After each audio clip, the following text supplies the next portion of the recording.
Mabilis na kumalat ang mga balitang magbabalik daw ang tinagurang isa sa mga naging haligi sa ABS-CBN. Malakas kasi ang bulong-bulungang posibleng kunin nito sa paparating na proyekto ng kapamilya.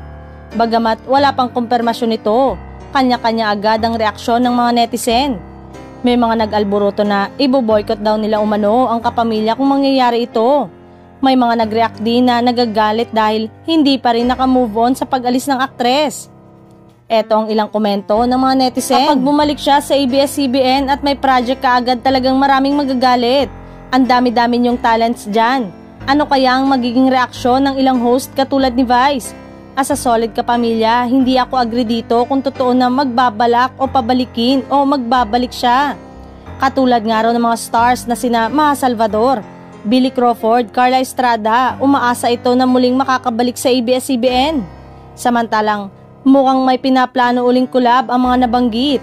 Ito ay nang makita ang boss ng ABS-CBN at GMA Network. Spotted si Attorney Annette Gozon Valdez, Joey Abacan at Joy Marcelo at Lilibet Razonable ng GMA Network.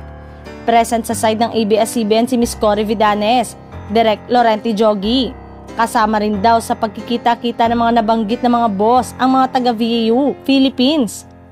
Natutuwa ang fans ng dalawang network na nakamove on na sa network wars ang ABS-CBN at GMA Network.